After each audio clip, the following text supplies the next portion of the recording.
Xbox may have just screwed over their fans. Gold all in my chain, gold all in my ring.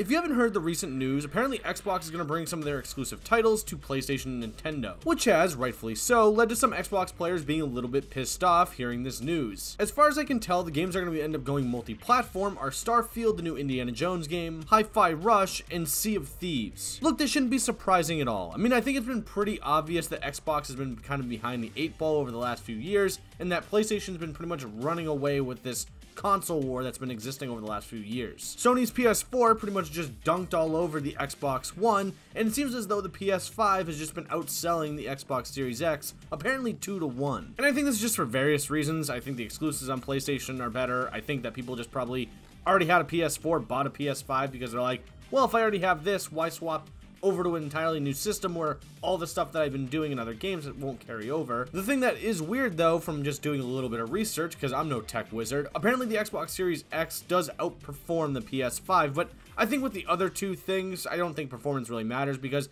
the performance is nearly identical, at least from my experience with both. But again, this comes as no surprise, because it seems like Microsoft's Xbox division has pretty much just dropped the ball, shout out Stefan Diggs, time and time again. And whether or not you choose a console based off where your friends play, whether or not the performance is better than one or the other. To me personally, if I didn't own already both consoles, the most important thing to me would be exclusivity. Like, what games am I going to be getting as an exclusive title for this console? Will it be worth me buying an entire console for $500, maybe $600, $400 for games that might not actually be worth it? I mean, if you look at the Xbox titles and what their exclusives are, they have Starfield, again, pretty mid if you ask me. You have Halo, which at its high point, no offense to Josh Gordon, was one of the best first-person shooters on the market. But in recent years, it's been pretty much just lackluster title after lackluster title. And then you have Gears of War, which was one of Xbox's biggest titles during the late 2000s, early 2010s, seemed to be turning into the next Halo. I mean, who knows? The Coalition could probably do a good job with the next game and blow me out of the water. Regardless, though, I kind of doubt it because it doesn't seem like Gears of War has that same kind of name brand power that it used to. Whereas if you look at maybe like the PlayStation, you have games like Ratchet and Clank,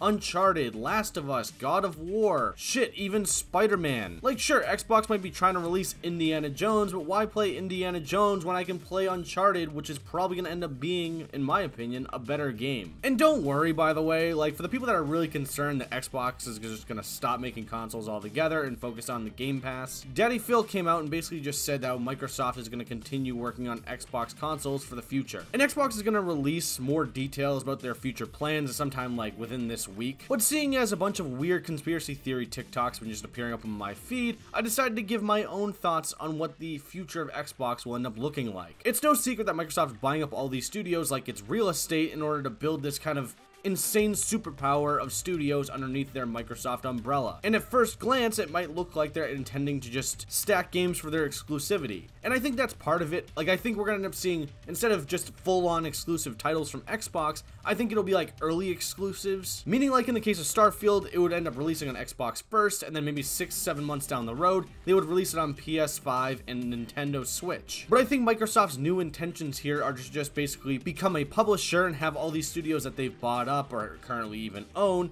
release games underneath the Microsoft publishing umbrella. I don't know what you want to call it, leave me be. With another big part of its focus on Game Pass, which if you do not own Game Pass, is like one of the best deals in gaming right now, where you can get a massive catalog of games for a pretty cheap price, and being able to play these games just for like a small price, you're gonna end up making your money back very quick versus just going to the store and buying every single game. And it does seem like they're gonna try to take that to multi-platform. They've already moved it over to like PC gaming as well, in comparison to just being Xbox. And for Xbox's sake, I honestly think that's a great idea, because they already currently bundle the Game Pass in with your current membership, which again is a great move, because then you're just getting more than paying a membership to play online games. You're getting vastly more than what you're paying for. And then consoles, like Daddy Spencer said, they're still gonna work on them and release them. I just have this feeling that Game Pass and publishing games is gonna be what Xbox really focuses more in on. And at the end of the day, here's the thing. Exclusivity is not a good thing, in my opinion. I've always hated exclusive games for certain consoles.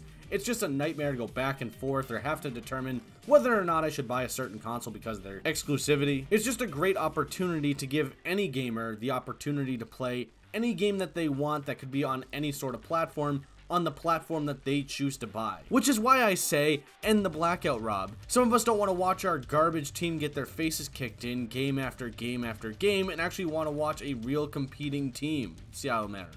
And the last thing, to the people that are upset by this, mainly the Xbox gamers, you have the right to be upset. Like, if anyone's telling you to stop being a baby, you have that right, because you probably bought the Xbox console that you currently own with the hopes of just keeping that exclusivity and that all these games would stay exclusive to that console. And seeing this happen is probably a big blindside to you as a player, and it could be pretty frustrating because you could have potentially bought maybe a PlayStation 5 because you wanted to buy those games. Which is why I hope someday down the road, PlayStation ends up releasing some of their own games for Xbox, that way it evens the playing field a little, even though I kind of doubt they will. Anyways, I'd like to know what you have to say in the comments section below. What do you think of this news of the Xbox or Microsoft releasing some of their exclusive titles to other platforms? Do you think they'll end up putting out Halo and Gears of War for other titles? I kind of assume that they will at some point because, again, they're not really the console sellers that they used to be, but I'd love to know what you have to say in the comments section below. And if you enjoyed the video, maybe consider leaving a like, and if you didn't, well, that sucks. It's not getting much better than this, but if you enjoyed it just enough, maybe consider leaving a like. It helps out the channel. Thanks for watching, and well, bye.